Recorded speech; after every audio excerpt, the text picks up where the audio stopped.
മിൻ നഫ്സിൻ വാഹിദ, അല്ലാഹു നിങ്ങളെ ഒരൊറ്റ ഒരു ശരീരത്തിൽ നിന്ന് സൃഷ്ടിച്ചവനാണ്. വജഅല മിൻഹാ സൗജഹാ, അതിൽ നിന്ന് തന്നെയാണ് അല്ലാഹു തആല ഇണയെ സൃഷ്ടിച്ചത്. എന്തിനാണ് അല്ലാഹു ഇണയെ സൃഷ്ടിച്ചത്? ലിയസ്കുന ഇലൈഹാ, പരസ്പരം സന്തോഷത്തോടെ സമാധാനത്തോടെ സ്വസ്ഥതയോടെ ജീവിക്കാനാണ്. ആണിന് അല്ലാഹു പെണ്ണിനെ നൽകിയത്, പെണ്ണിന് അല്ലാഹു ആണിനെ നൽകിയത്. ആണിന് പെണ്ണിന് നൽകിയത്, പെണ്ണിന് ആണിനെ നൽകിയത്. ത്വലാഖിന്റെ റേഷ്യോ വെച്ച് നോക്കുമ്പോ നമ്മളിൽ കുറച്ച് ത്വലാഖ് കൂടുതലാണ് റേഷ്യോ വെച്ച് നോക്കുമ്പോൾ. കാരണം നോൺ മുസ്ലിംസ്, മുസ്ലിമീങ്ങളല്ലാത്ത ആളുകൾ 80%-ഓളം ഉണ്ട്. മുസ്ലിമീങ്ങൾ വളരെ ചുരുങ്ങിയ ഒരു 10% അപ്പൊ റേഷ്യോ മറ്റുള്ള മതങ്ങളുടെ ഒരു റേഷ്യോ വെച്ച് നോക്കുമ്പോൾ നമ്മുടെ ത്വലാഖ് കൂടുതലാണ്. പാടില്ലായിരുന്നു. ഇസ്ലാം വളരെ താക്കീത് നൽകിയൊരു വിഷയമാണ്. അല്ലാഹുവിന്റെ ഹബീബ് ഏറ്റവും വെറുത്ത വിഷയമാണ് ത്വലാഖ് എന്ന് പറയുന്നത്. ഇനി മുത്വലാഖ് ബില്ല് അങ്ങോട്ട് പാസ്സായി, ത്വലാഖിന്റെ ബില്ല് പാസ്സായി. ഇനി മുത്വലാഖ് ചെല്ലിയ 3 വർഷം തടവ്. മനസ്സിലായോ? ത്വലാഖ് ചെല്ലിയ 3 വർഷം തടവ്. അപ്പൊ ത്വലാഖ് ചെല്ലാൻ പുതിയുള്ള ആള് കല്യാണം കഴിക്കണ്ട, അതന്നെ അതിന് പരിഹാരം. അല്ലെങ്കിലോ നന്നായിട്ട് ദാമ്പത്യ ജീവിതം എന്താണെന്ന് പഠിച്ചിട്ട് കല്യാണം കഴിക്കാം. ഉറപ്പാണ് കല്യാണം കഴിച്ച അടിപിടിയും അസ്വസ്ഥതയൊക്കെ ഉറപ്പാണ്. അത് ഏത് വലിയ കോജാത്തിന് കിട്ടിയാലും ഇതിന്റെ അവസ്ഥ അത്ര തന്നെയാണ്. അത് മനസ്സിലാക്കണം. ഇനിയിപ്പോ കല്യാണം കഴിച്ച ആളുകൾ വിചാരിക്കും കുറച്ചോ ഞാൻ കെട്ടിയ പെണ്ണ് ഇങ്ങനെയാണെന്ന് വിചാരിക്കണ്ട. നിങ്ങളെ ലോകത്തെല്ലാരും കെട്ടിയ പെണ്ണുങ്ങളെ ഇങ്ങനെ തന്നെയാണ്. ലോകത്തെ എല്ലാരും കെട്ടിയ പെണ്ണുങ്ങൾ ഇങ്ങനെ, നിങ്ങൾ ഏതിന് ഹാഫിലിനെയോ ഏതെങ്കിലും വലിയ വലിയ ആലിമത്തിനെ കെട്ടിയാലും അങ്ങനെ തന്നെ. പെണ്ണുങ്ങൾക്ക് അവരുടേതായ ഒരു പ്രകൃതിയും അവരുടേതായ ഒരു സ്വഭാവമുണ്ട്. എന്ന് വെച്ചിട്ട് നമ്മൾ ദേഷ്യപ്പെടാൻ പാടുണ്ടോ? എന്ന് വെച്ചിട്ട് നമ്മൾ ത്വലാഖ് ചെല്ലാൻ പാടുണ്ടോ? എന്ന് വെച്ചിട്ട് അവരെ നമ്മൾ വെറുക്കാൻ പാടുണ്ടോ? പാടില്ല എന്നല്ലേ ഇസ്ലാം പഠിപ്പിച്ചു. എന്താ ഇസ്ലാം പഠിപ്പിച്ചത്? ലാ യഫ്റുഖു മുഅ്മിനുൻ മുഅ്മിന, ഒരു മുഅ്മിനത്തും ഒരു മുഅ്മിനും ഒരു സത്യവിശ്വാസിയും ഭാര്യയെ വെറുത്തു പോവരുത്. ഒരു ഭർത്താവും ഭാര്യയെ വെറുക്കാൻ പാടില്ല. ഇൻ കരിഹ മിൻഹാ ഖുലുഖൻ റളിയ മിൻഹാ ആഖർ, ഭാര്യയുടെ ഒന്ന് നിങ്ങൾക്ക് വെറുപ്പ് തോന്നിയാൽ മറ്റൊന്നിൽ നിങ്ങൾ തൃപ്തരായിരിക്കും. ഭാര്യയ്ക്ക് സൗന്ദര്യം പോരാ, നിങ്ങൾക്ക് വിഷമമുണ്ടെങ്കിൽ ആ ഭാര്യ ഒരു പക്ഷേ നല്ല വൃത്തിയുള്ളവരായിരിക്കും, നല്ല ബുദ്ധിയുള്ളവളായിരിക്കും, നല്ല സ്വഭാവക്കാരിയായിരിക്കും, നല്ല പാചകക്കാരിയായിരിക്കും. സൗന്ദര്യമില്ലെങ്കിൽ എന്തേ എപ്പോഴും സുഭിക്ഷമായ മധുരിതമായ നല്ല ടേസ്റ്റുള്ള ഭക്ഷണം കഴിച്ചൂടെ? 5 നേരം 4 നേരം കഴിച്ചൂടെ? സൗന്ദര്യം ഉണ്ടായിട്ട് എന്താ കാര്യം? ഭക്ഷണം ഉണ്ടാക്കാൻ അറിയില്ല, ചായ പോലും മര്യാദയ്ക്ക് വെക്കാൻ അറിയില്ല. പിന്നെ ആ സൗന്ദര്യം കൊണ്ട് എന്താ കാര്യം? ഭക്ഷണം കഴിക്കാൻ നിന്ന പടച്ചോനെ എങ്ങനെ കഴിക്കാം? ഉച്ചയ്ക്ക് പോരാ, കുറച്ച് കഴിച്ച് എണീറ്റു. ഇനി രാത്രിയെങ്കിലും ഒന്ന് മര്യാദയ്ക്ക് കഴിക്കാൻ നോക്കി ഇരിക്കുമ്പോ പടച്ചോൻ ഉച്ചക്കത്തെക്കാളും കഷ്ടം. ആ പെണ്ണിന് സൗന്ദര്യം ഉണ്ടായിട്ട് എന്താ കാര്യം? ഒരു നേരം മര്യാദയ്ക്ക് ഭക്ഷണം കഴിക്കാൻ കഴിയാതെ പെണ്ണിന് സൗന്ദര്യം ഉണ്ടായിട്ട് എന്താ കാര്യം? അപ്പൊ ചിന്തിക്കും പടച്ചോൻ ഈ സൗന്ദര്യം വേണ്ടായിരുന്നു, ഏതെങ്കിലും ഭക്ഷണം ഉണ്ടാക്കാനായിരുന്ന പെണ്ണിനെ കിട്ടിയാൽ മതി. അതിന് 3 മനസ്സിലായോ? അപ്പൊ അയാൾ ബേജാറാക്കണ്ട. നിങ്ങൾക്ക് ഭക്ഷണം കിട്ടിയില്ലെങ്കിലും നല്ല സൗന്ദര്യമുള്ള പെണ്ണിനെ കിട്ടിയില്ലേ? നിങ്ങൾ അതാ ചിന്തിക്കുക. നിങ്ങൾക്ക് ഭക്ഷണം കിട്ടിയില്ലെങ്കിലും സൗന്ദര്യമുള്ള പെണ്ണിനെ കിട്ടി, എന്തെങ്കിലും ഒരു മേഖലയിലുള്ള ഉഷാറായിരിക്കും. ഒരു ഉഷാറില്ലാത്ത പെണ്ണിനെ കിട്ടിപ്പോയാൽ നിങ്ങൾ കുടുങ്ങി തന്നെ. മനസ്സിലായി? ഒരു കഴിവില്ലാത്തൊരു പെണ്ണാണ്, സൗന്ദര്യമില്ല, ഭക്ഷണം ഉണ്ടാക്കാൻ അറിയില്ല, സ്വഭാവമില്ല, വൃത്തിയില്ല, ഒന്നുമില്ല പെണ്ണിന്. അങ്ങനെ പെണ്ണുണ്ടാവുന്ന എനിക്കറിയില്ല. അങ്ങനെ ഇൻ കേസ് ഉണ്ടെങ്കിൽ അല്ലാഹു തആല നിങ്ങളുടെ കഴുത്തിൽ നിങ്ങൾക്ക് മുറുക്കി തന്നൊരു കുരുക്കാണെന്ന് മനസ്സിലാക്കുക. എന്നിട്ട് നിങ്ങൾ ക്ഷമയോടെ മുന്നേറണം. ഇൻഷാ അല്ലാഹ് അതിൽ നിന്നുണ്ടാകുന്ന മക്കളിലെങ്കിലും അല്ലാഹു നിങ്ങൾക്ക് സന്തോഷം നൽകുമെന്നാണ്. ഭാര്യയിൽ നിങ്ങൾക്ക് തീരെ സന്തോഷം കിട്ടിയില്ല, ഒരു മേഖലയിലും സന്തോഷം കിട്ടിയില്ല, എന്നാൽ ആ ഭാര്യയിലുള്ള മക്കളിലെങ്കിലും നിങ്ങൾക്ക് സന്തോഷം ലഭിക്കുമെന്നാണ് മഹാനായ മാലിക് റളിയല്ലാഹു അൻഹുവിന്റെ പിതാവ് മാലിക് ഇബ്നു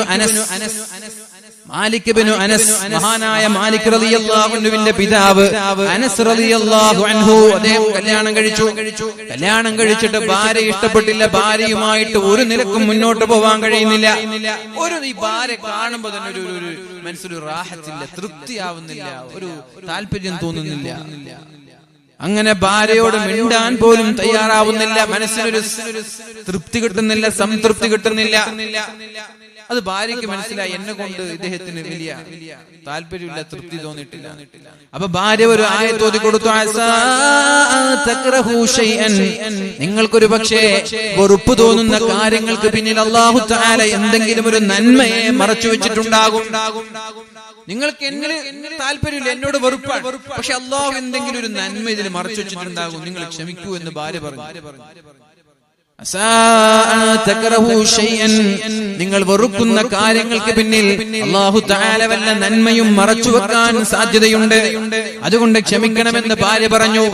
പക്ഷേ അദ്ദേഹത്തിന് ഇതുകൊണ്ടൊന്നും പിടിച്ചു നിൽക്കാൻ കഴിയാതെ നാട് വിട്ടുപോയി. അദ്ദേഹം നാട് വിട്ടു. ഇനി ഭാര്യ കാണേ വേണ്ടെന്ന് പറഞ്ഞ് ഭാര്യ നാട് വിട്ടു. 18 വർഷം കഴിഞ്ഞിട്ടാണ് പിന്നെ നാട്ടിലേക്ക് തിരിച്ചു വരുന്നത്. 18 വർഷം കഴിഞ്ഞിട്ടാണ് പിന്നെ നാട്ടിലേക്ക് തിരിച്ചു വരുന്നത്. തിരിച്ചു വരുമ്പോ പരിശുദ്ധമായ പള്ളിയിൽ ഒരു ചെറുപ്പക്കാരൻ ക്ലാസ് എടുത്തു കൊടുക്കുന്നുണ്ട്. ജനങ്ങളെല്ലാം ആ ചെറുപ്പക്കാരന്റെ ചുറ്റും കൂടി സംശയം ചോദിക്കുന്നുണ്ട്, മസ്അലകൾ ചോദിക്കുന്നുണ്ട്, ഫത്വ ചോദിക്കുന്നുണ്ട്. ആരാണ് ഈ ചെറുപ്പക്കാരൻ?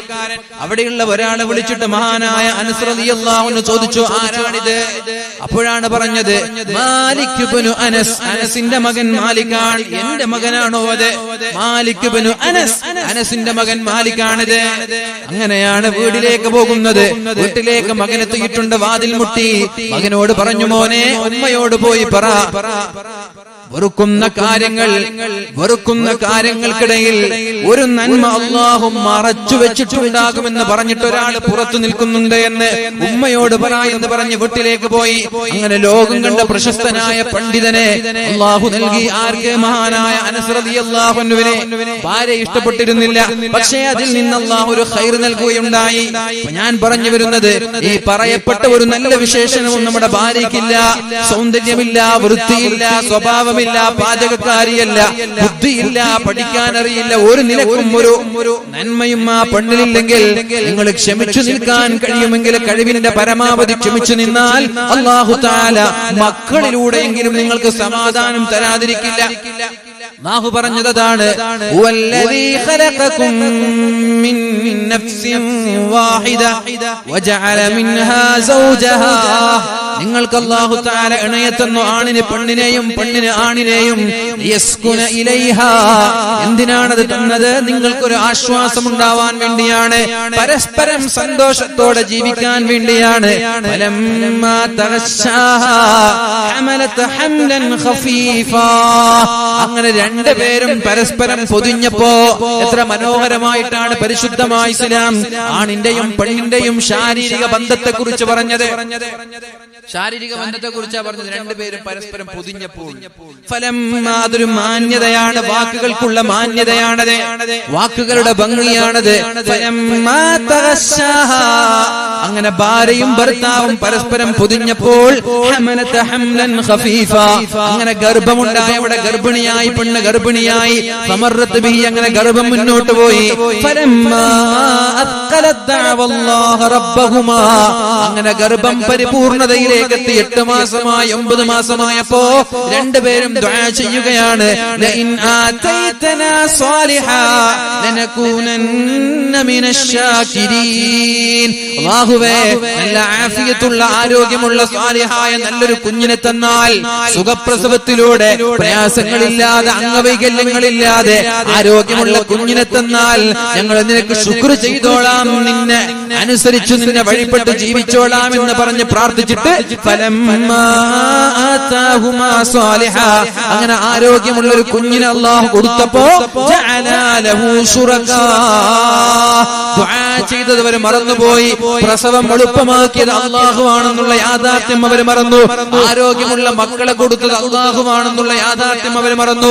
ലോകത്ത് എത്രയോ ചെറിയ ചെറിയ മക്കൾ വ്യത്യസ്തമായ അസുഖങ്ങൾ കൊണ്ട് പ്രയാസപ്പെടുന്നുണ്ട്. ഒരു സുഹൃത്തിനോട് പറഞ്ഞു, പ്രോട്ടീൻ മൂത്രത്തിലൂടെ മുൻദ്വാരത്തിലൂടെ പ്രോട്ടീൻ പോവുകയാണ്. തന്റെ കുഞ്ഞിന്റെ മുൻദ്വാരത്തിലൂടെ പ്രോട്ടീൻ പുറത്തു പോവുകയാണ്. ആ സമയത്ത് മുഖമിങ്ങനെ വീർക്കും, കുട്ടിയാകെ ക്ഷീണിക്കും. അങ്ങനെ ഡോക്ടറെ കാണിച്ചപ്പോ ഡോക്ടർ പറഞ്ഞു, ഇങ്ങനെയുള്ള അസുഖം ഇന്ന് വർദ്ധിച്ചുകൊണ്ടിരിക്കുകയാണ്, അതിനുള്ള മരുന്ന് ഡോക്ടർ നൽകുകയുണ്ടായി. ലിക്വിഡായി മൂത്രത്തിലൂടെ പ്രോട്ടീൻ പോവാൻ. മൂത്രത്തിലൂടെ വേസ്റ്റ് അല്ല, പ്രോട്ടീൻ മൂത്രത്തിലൂടെ പോവാൻ. ശരീരത്തിന് ഉണ്ടാവേണ്ട പ്രോട്ടീൻ, അവിടെ നിൽക്കേണ്ട പ്രോട്ടീൻ, അത് മൂത്രത്തിലൂടെ പുറത്തു പോവാ. അപ്പോഴേ കുട്ടിയുടെ മുഖമൊക്കെ വീർത്തു, ആകെ ക്ഷീണിച്ചു, എന്തൊക്കെ അസ്വസ്ഥതയുണ്ടായി. അങ്ങനെ ഡോക്ടറെ കാണിച്ചപ്പോ ഡോക്ടർ പറഞ്ഞു, ഇങ്ങനെയുള്ള കുറെ കുട്ടികൾ ഇന്നുണ്ടാവാറുണ്ട്. അതേപോലെ ഒരു സഹോദരി പ്രസവിച്ചു കഴിഞ്ഞപ്പോൾ ആ കുട്ടി ഇന്ന് അനങ്ങിയാൽ എല്ലിങ്ങനെ കിടുകിടുകിടുകിടുകിടുന്ന് പറഞ്ഞ് എല്ല് പൊടിയാവും. നമ്മുടെ നാട്ടില് കാസർഗോഡ് ജില്ലയിലുള്ള ഒരു സഹോദരി കുട്ടി ജനിച്ചിട്ട് കുട്ടി ഇങ്ങനെ കൈ പൊക്കിയ ശബ്ദം കേൾക്കും, എല്ല് പൊടിയാവുന്ന ശബ്ദം. ഗർഭപാത്രത്തിൽ നിന്ന് ഒഴിവാക്കാൻ പറഞ്ഞു, പക്ഷെ പെണ്ണ് ഒഴിവാക്കിയില്ല. പക്ഷെ മാറ്റങ്ങളുണ്ട്. അല്ലാഹു ശിഫ നൽകട്ടെ, രണ്ടുപേർക്കും അല്ലാഹു ശിഫ നൽകട്ടെ, അത്ഭുതകരമായ ശിഫ നൽകി അനുഗ്രഹിക്കണേ അല്ലാഹ്. അല്ലാഹുവേ അവരുടെ ഈമാനും അവരുടെ തവക്കുലും അല്ലാഹുവേ അതൊക്കെ നീ പരിഗണിച്ച് അവർക്ക് രണ്ടുപേർക്കും നീ പൂർണ്ണമായി ശിഫ നൽകണേ അല്ലാഹ്. ഞാൻ പറയുന്നത് വ്യത്യസ്തമായ അസുഖങ്ങൾ നൽകി അല്ലാഹു പരീക്ഷിക്കുന്നുണ്ട്. 3 മാസമാകുമ്പോൾ ക്യാൻസർ ബാധിക്കുന്നവർ, അംഗവൈകല്യമുള്ളവർ, കാലില്ലാത്തവർ, കൈയില്ലാത്തവർ, കാല് വളഞ്ഞവർ, കൈകൾ വളഞ്ഞവർ, ഇങ്ങനെ വ്യത്യസ്തമായ രീതിയിൽ അല്ലാഹു ആളുകളെ പരീക്ഷിക്കുമ്പോ നമ്മൾക്ക് അല്ലാഹു തആല സ്വാലിഹായ ഒരു കുഞ്ഞിനെ, ആരോഗ്യമുള്ള കുഞ്ഞിനെ തന്നിട്ട് കുഞ്ഞിനെ കിട്ടിയാ പിന്നെ തഹജ്ജുദില്ല, കുഞ്ഞിനെ കിട്ടിയാ പിന്നെ ഖുർആനില്ല, കുഞ്ഞിനെ കിട്ടിയാ പിന്നെ നിസ്കാരമില്ല, പിന്നെ ദുആ ഇല്ല, പിന്നെ പ്രാർത്ഥനയില്ല. അല്ലാഹു പറയാണ്, കുഞ്ഞിനെ കിട്ടിയ പാടെ അവർ അല്ലാഹുവിലേക്ക് പങ്കു ചേർക്കാൻ തുടങ്ങി, അല്ലാഹുവിനെ തള്ളിക്കളയാൻ തുടങ്ങി. ഇത് അല്ലാഹുവിന് ഇഷ്ടമല്ല. നിങ്ങളെ നമ്മൾ എങ്ങനെയാവരുത്, അവരിൽ നമ്മൾ പെട്ടുപോകരുത്. നമ്മൾക്കറിയാലോ മൂസാ നബി അലൈഹിസ്സലാമിന്റെ ചരിത്രം നമ്മൾക്കറിയാം.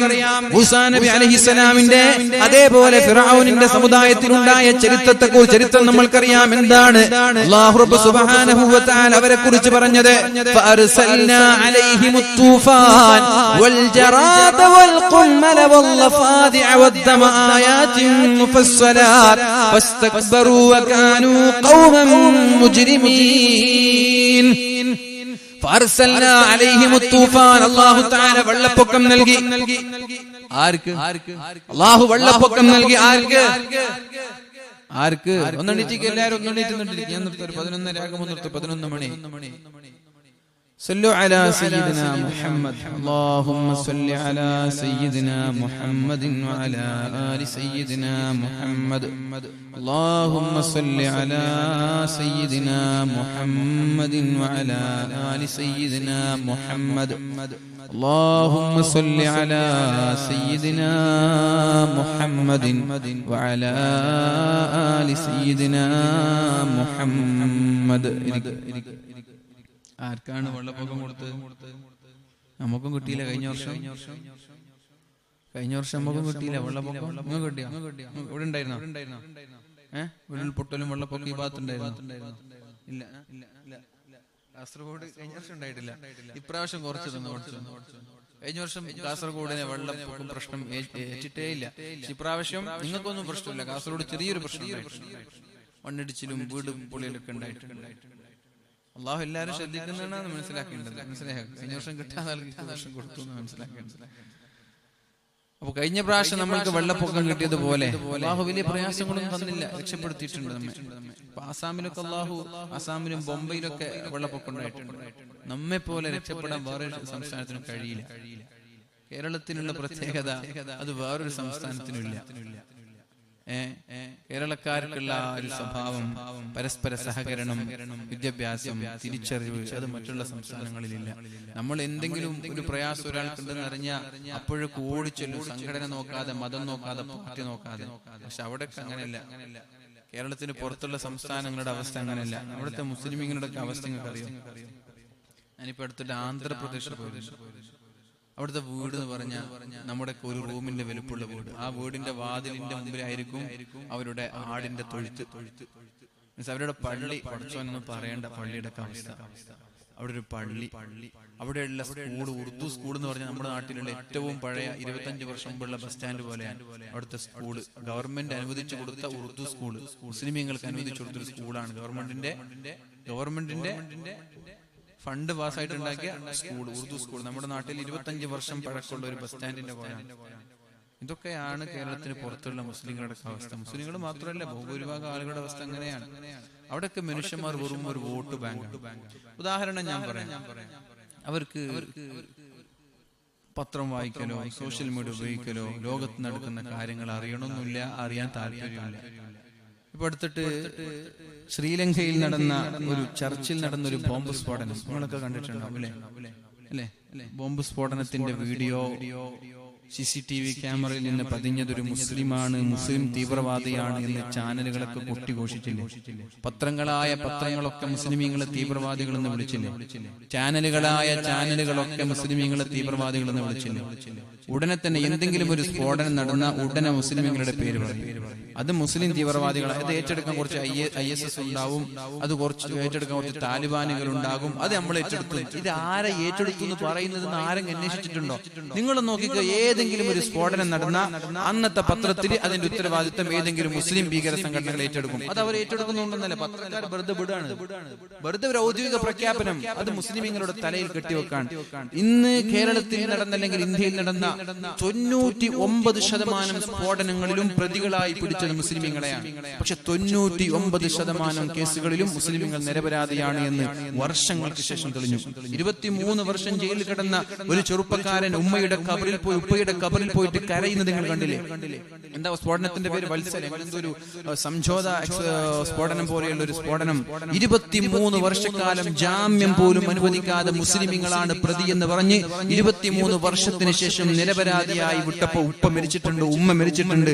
ഉപ്പയുടെ മയ്യിത്ത് കാണാൻ പോലും അനുവദിക്കാതെ ഉപ്പയുടെ ഖബറിൽ കിടന്നിട്ട് 40 വയസ്സുള്ള അദ്ദേഹം ഇങ്ങനെ വാവിട്ട് കരയുന്ന രംഗം. ആരുടെ കണ്ണീര് വരാത്തത്? ആർക്കാ വേദന ഇല്ലാത്തത്? ആർക്കാ വേദന തോന്നാത്തത്? ആ രംഗങ്ങളൊക്കെ കാണുമ്പോ കണ്ണീരലയിപ്പിക്കുന്ന രംഗങ്ങളല്ലേ ഞാൻ പറയുന്നത്.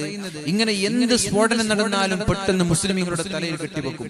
അതൊക്കെ പത്രങ്ങളായ മുത്തശ്ശി പത്രങ്ങളും ചാനലുകളൊക്കെ ഫാസിസ്റ്റുകളുടെ അച്ചാരം നക്കി ജീവിക്കുന്ന സർവ്വ ചാനലുകളും അത് മുസ്ലിമീങ്ങളുടെ തലയിൽ കെട്ടിവെച്ച് ചർച്ചയോട് ചർച്ച.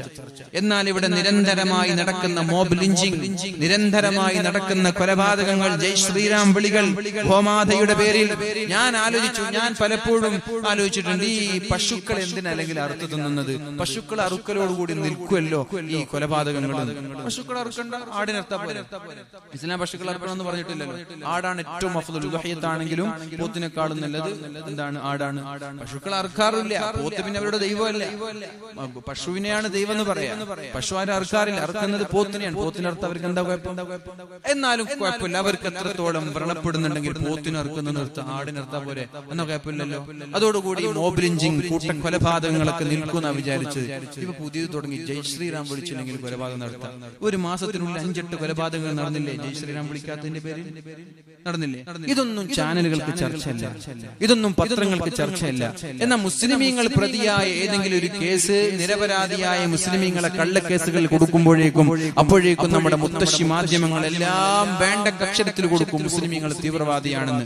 എന്നിട്ട് അവസാനം നടന്ന ശ്രീലങ്കയിൽ നടന്ന ക്രൈസ്തവ പള്ളിയിലെ ആ ബോംബ് സ്ഫോടനം മുസ്ലിമീങ്ങളുടെ തലയിൽ കെട്ടിവെച്ച മാധ്യമങ്ങളുടെ അണ്ണാക്കിലേക്ക് തള്ളാൻ വേണ്ടിയാണ് ശ്രീലങ്കയുടെ പ്രസിഡന്റ് പറഞ്ഞത്. അത് മുസ്ലിമീങ്ങൾ ചെയ്ത തീവ്രവാദമല്ല, മുസ്ലിമീങ്ങളുടെ ഭാഗത്ത് നിന്നുണ്ടായ സ്ഫോടനമല്ല, അത് മയക്കുമരുന്ന് മാഫിയകൾ അവരുടെ കോടിക്കണക്കിന് വിലപിടിപ്പുള്ള മയക്കുമരുന്ന് ഉൽപ്പന്നങ്ങൾ ക്രിയവിക്രയം നടത്താൻ വേണ്ടി പട്ടാളക്കാരുടെ, പോലീസുകാരുടെ ശ്രദ്ധ തിരിച്ചുവിടാൻ വേണ്ടിയിട്ട് വലിയ ഒരു സ്ഫോടനം ആസൂത്രണം ചെയ്ത് നടത്തിയതാണ്. മുസ്ലിമീങ്ങൾക്ക് ഇതിലൊരു പങ്കുമില്ല, മുസ്ലിമീങ്ങൾ നിരപരാധിയാണ് എന്ന് പ്രസിഡന്റ് പ്രഖ്യാപിച്ചത്. ശ്രീലങ്കയുടെ ഏതെങ്കിലും പത്രം തിരുത്തിയോ?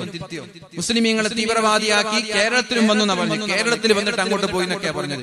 കേരളത്തിൽ വന്നിട്ട് അങ്ങോട്ട് പോയി, എന്നിട്ട് കേരളത്തിൽ നിന്ന് കുറെ ആളുകളെ പിടിച്ചു, കുറെ ആളുകളെ CBI അന്വേഷിച്ചു, കുറെ ആളുകളെ ജയിലടച്ചു, ജാമ്യമില്ലാതെ ജയിലടച്ചു. എന്നിട്ട് നിരപരാധികളാണ് എന്ന് പറഞ്ഞപ്പോ തിരുത്താൻ ഏതെങ്കിലും പത്രം തയ്യാറായോ? ഏതെങ്കിലും ചാനലുകൾ തയ്യാറായോ? ഞങ്ങൾക്ക് തെറ്റുപറ്റി, മുസ്ലിമീങ്ങളായിരുന്നില്ല, ഇതാണ്. ഒന്നും ചെയ്യില്ല മുസ്ലിമീങ്ങളെ. അതുകൊണ്ടാണ് സുപ്രഭാതം പോലെയുള്ള നമ്മുടെ ദീനിന് വേണ്ടി, സമുദായത്തിന് വേണ്ടി ശബ്ദിക്കുന്ന പത്രങ്ങളുടെ കൂടെ നിൽക്കാൻ നിങ്ങളോട് പറയുന്നത്.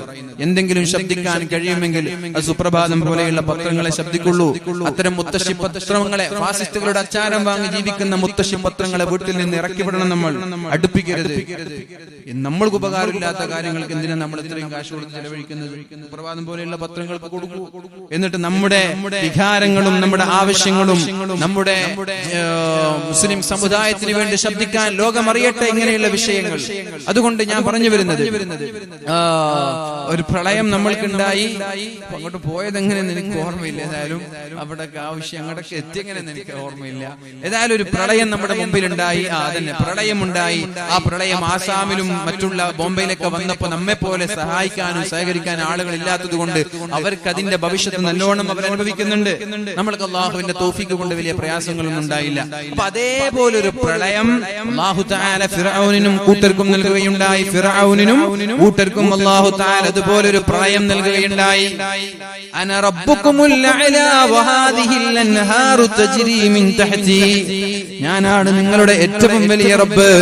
ഈ കാണുന്ന നദികളെല്ലാം എന്റെ കൽപ്പന പ്രകാരമാണ് ഒഴുകുന്നത് എന്ന് പറഞ്ഞ ഫറോവ, ഞാൻ ഏറ്റവും വലിയ റബ്ബാണ്.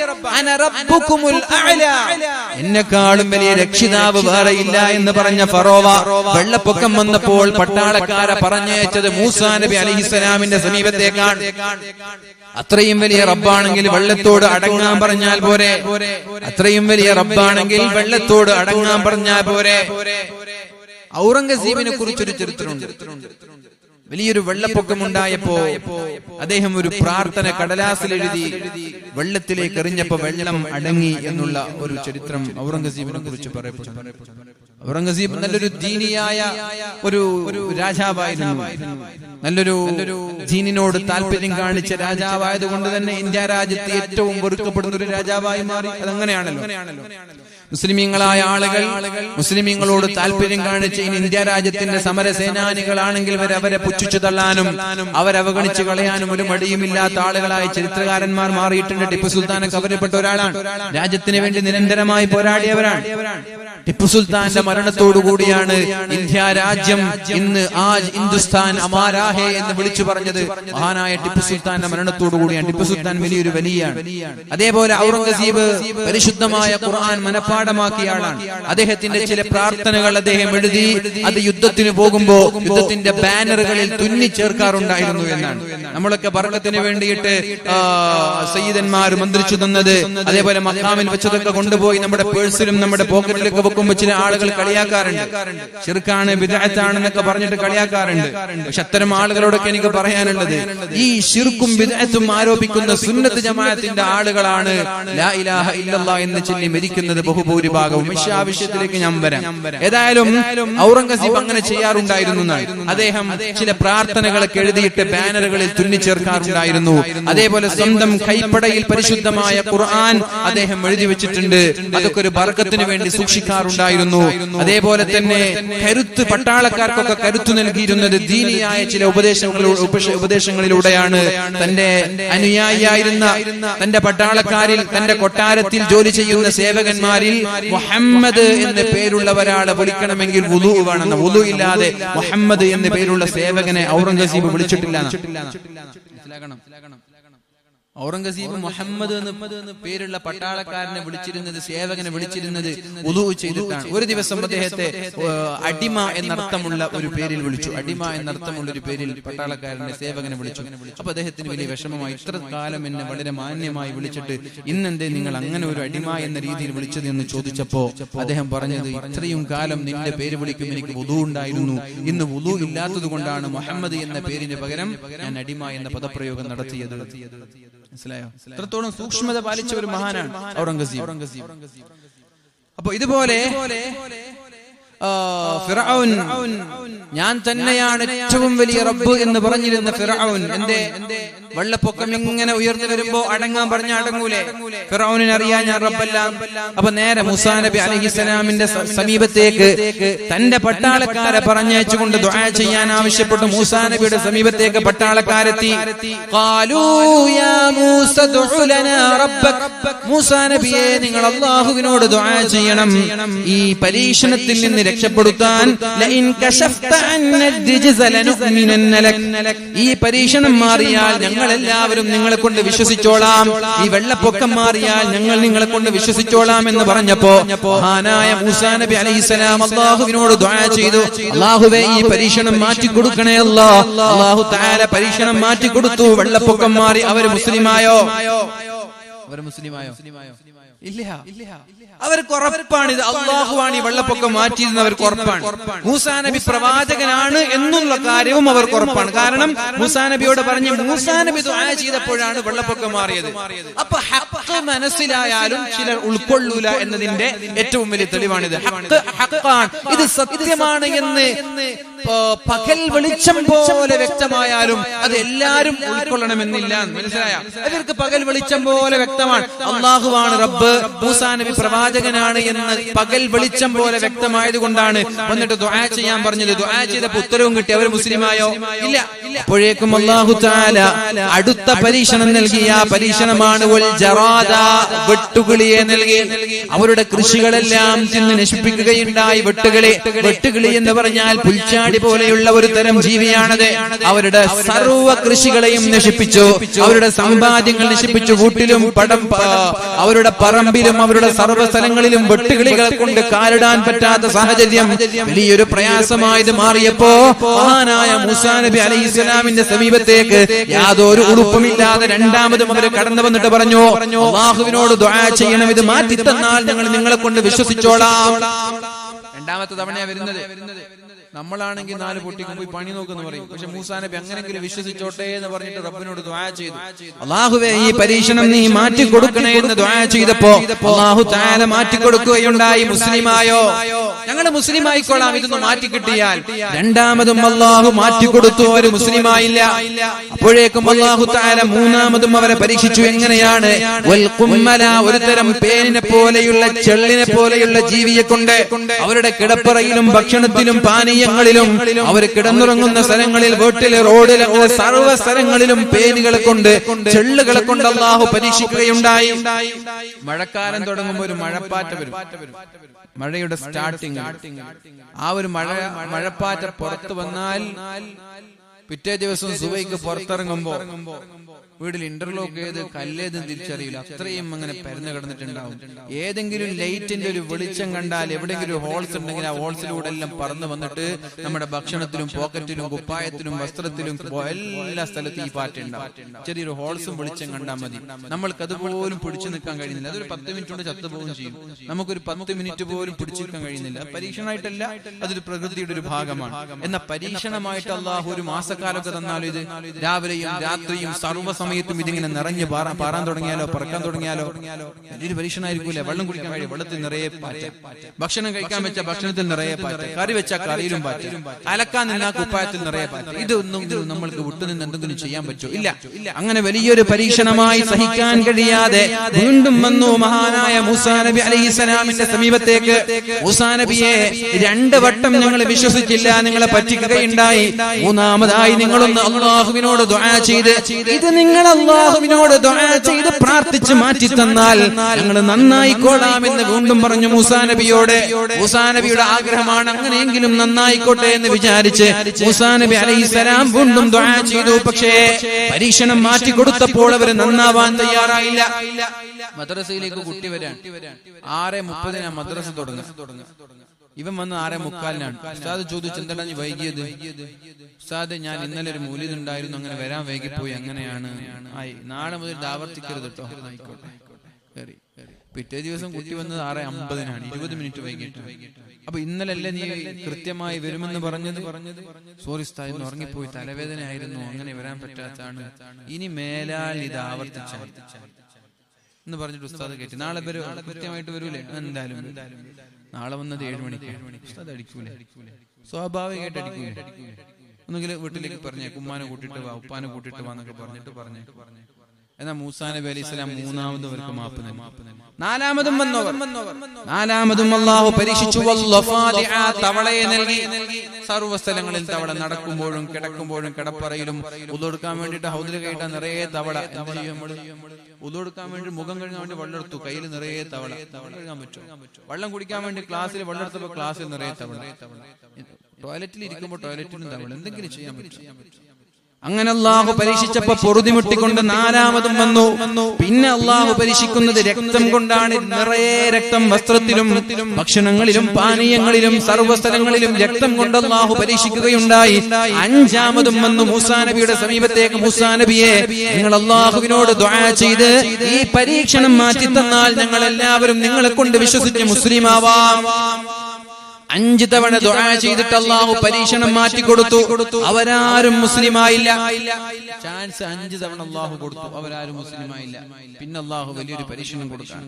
വജാവസ്നാ ബിബനി ഇസ്രായീലൽ ബഹ്ർ فأتبعهم فرعون وجنوده بغيا وعدوا حتى إذا أدركه الغرق قال آمنت أنه لا إله إلا الذي آمنت به بنو إسرائيل. അങ്ങനെയാണ് ഫിർഔനിന്റെ പട്ടാളത്തിൽ നിന്ന് രക്ഷപ്പെടാൻ വേണ്ടി കടൽ മുറിച്ച് കടക്കാൻ അല്ലാഹു തആല മൂസാ നബി അലൈഹിസ്സലാമിനോട് പറയുന്നത്, കടലിലേക്കടിച്ച് കടലിലെ 2 വെള്ളം 2 പർവ്വതങ്ങൾക്ക് അപ്പുറത്തേക്ക് മാറി നിന്ന് വലിയൊരു വഴി രൂപപ്പെടുകയും ആ വഴിയിലൂടെ കടന്നു ചെന്നപ്പോ പിന്നാലെ വന്ന ഫിർഔൻ അവിടെ വെച്ച് അല്ലാഹു മുക്കിക്കൊന്ന് മരിക്കാൻ കിടക്കുന്ന സമയത്ത് ഫിർഔൻ പറഞ്ഞു, ലാ ഇലാഹ ഇല്ലല്ലാഹ്. ഫിർഔൻ പറഞ്ഞു, അല്ലാഹുവേ ഞാൻ നിന്നെ കൊണ്ട് വിശ്വസിക്കുകയാണ്. لا إله إلا الذي آمنت به بنو إسرائيل وأنا من المسلمين. അല്ലാഹുവേ ഞാൻ മുസ്ലിമാവുകയാണ്. അല്ലാഹുവേ നീയല്ലാതെ മറ്റൊരു ഇലാഹില്ല എന്ന് ഞാൻ ഉറപ്പിക്കുന്നു എന്ന് റൂഹ് തൊണ്ടക്കുഴിയിലെത്തിയതിനു ശേഷം ഫിർഔൻ അല്ലാഹുവിനോട് വിളിച്ചു പറയുകയാണ്. അപ്പോഴാണ് അല്ലാഹു പറഞ്ഞത്, ഇപ്പോഴാണ് നിനക്ക് സമയം കിട്ടിയത്. അല്ലാഹു ചോദിക്കാൻ, ഇപ്പോഴാണോ നിനക്ക് സമയം കിട്ടിയത്? 5 അവസരങ്ങൾ തന്ന് മുസ്ലിമാവാമെന്ന് പറഞ്ഞ് മോഹിപ്പിച്ച് മുസ്ലിമാവാതെ ഇത്രയൊക്കെ ഞാനാണ് ശക്തിയെന്ന്, ഞാനാണ് ദൈവമെന്ന്, മൂസാ പ്രവാചകനാണെന്ന് വളരെ വ്യക്തമായി മനസ്സിലാക്കിയിട്ട് ഇസ്ലാമിലേക്ക് കടന്നു വരാതെ ഇത്രയെല്ലാം അവസരം കിട്ടിയിട്ടും മുസ്ലിമാവാതെ റൂഹ് തൊണ്ടക്കുഴിയിലെത്തിയതിനു ശേഷമാണോ നീ ലാ ഇലാഹ ഇല്ലല്ലാഹ് എന്ന് പറയാൻ തയ്യാറായത്? റൂഹ് തൊണ്ടക്കുഴിയിലെത്തിയാൽ പിന്നെ ഒരാളുടെ വിശ്വാസത്തെയും അല്ലാഹു സ്വീകരിക്കൂല, ഒരാളുടെ തൗബയും അല്ലാഹു സ്വീകരിക്കൂല. ഇതുവരെ നീ തമ്മാടിയായി ജീവിച്ചതിന്റെ പേരിൽ ഈ ഒരു പ്രതിസന്ധി ഘട്ടത്തിൽ നിന്നെ രക്ഷിക്കാൻ ഞാനില്ല എന്ന് പറഞ്ഞ് അല്ലാഹു തആല മുക്കിക്കൊല്ലുകയാണ് ചെയ്തത്. ഫിർഔനിനെ മുക്കിക്കൊല്ലുകയാണ് ചെയ്തത്. അപ്പൊ ചില ബിദ്അകൾ പറഞ്ഞു, സുന്നത്ത് ജമാഅത്തിന്റെ ആളുകൾ ലാ ഇലാഹ ഇല്ലല്ലാഹ് എന്ന് ചൊല്ലി മരിക്കുന്ന എത്രയോ സംഭവങ്ങൾ പറയാൻ പറ്റും. നമ്മുടെ ആദരണീയരായ സ്വാലിഹ് സവിയുടെ പിതാവ് അത്ര മനോഹരമായ മരണമായിരുന്നു അത്. തഹജ്ജുദ് നിസ്കരിച്ച് സുബഹി നിസ്കാരത്തെ കാത്തിരിക്കുന്ന സമയത്ത് പള്ളിയിൽ വുളൂഓട് കൂടി നിസ്കാരത്തെ കാത്തിരിക്കുന്ന സമയത്താണ് മരണപ്പെട്ടു പോയത്. ആഖിബത്ത് നന്നായതിന്റെ അടയാളമല്ലേ അത്? നല്ല മരണമെന്ന് പറയുന്നത് ആഖിബത്ത് നന്നായി മരണപ്പെട്ടതിന്റെ അടയാളമാണ്. വൽ ആഖിബത്തു ലിൽ മുത്തഖീൻ, മുത്തഖീങ്ങളായ ആളുകൾക്ക് മാത്രമേ അല്ലാഹു തആല നല്ല മരണം നൽകുകയുള്ളൂ. അപ്പോൾ സുന്നത്ത് ജമാഅത്തിന്റെ ആളുകൾ മൗലീദ് ഓതിയവരാണവർ, സിയാറത്ത് ചെയ്തവരാണവർ, കുതുബിയ്യത്ത് ഓതിയവരാണവർ, ഹദ്ദാദ് ചൊല്ലിയവരാണവർ. എത്രയോ സുന്നികളായ ആളുകൾ ലാ ഇലാഹ ഇല്ലല്ലാഹ് എന്ന് ചൊല്ലി നിരന്തരമായി മരിക്കുന്ന സംഭവങ്ങൾ നിരന്തരമായി നമ്മൾ കണ്ടുകൊണ്ടിരുന്നിട്ട് നമ്മൾ സുന്നത്ത് ജമാഅത്തിന്റെ ആളുകൾ ലാ ഇലാഹ ഇല്ലല്ലാഹ് ചൊല്ലി മരിക്കുന്നു എന്ന് പറഞ്ഞപ്പോ ബിദ്അകൾ പറഞ്ഞു, ഫിർഔൻ മരിച്ചിട്ടില്ലേ ലാ ഇലാഹ ഇല്ലല്ലാഹ് എന്ന് പറഞ്ഞിട്ട്? അത് നല്ല മരണത്തിന്റെ ലക്ഷണമല്ല. അവര് പറഞ്ഞു, അപ്പൊ ഉപയോഗിച്ച ആയത്തിതാണ്. സുന്നത്ത് ജമാഅത്തിന്റെ ആളുകൾ ലാ ഇലാഹ ഇല്ലല്ലാഹ് എന്ന് പറഞ്ഞു മരിക്കുന്നു എന്നുള്ളതാണ് സുന്നത്ത് ജമാഅത്തിന് പിഴച്ചിട്ടില്ല എന്നതിന്റെ ഏറ്റവും വലിയ അടയാളം എന്ന് വാദം പറഞ്ഞ പകരം പറഞ്ഞാണ് ഫിർഔനും മരിക്കുമ്പോൾ ലാ ഇലാഹ ഇല്ലല്ലാഹ് എന്ന് പറഞ്ഞിട്ടില്ലേ.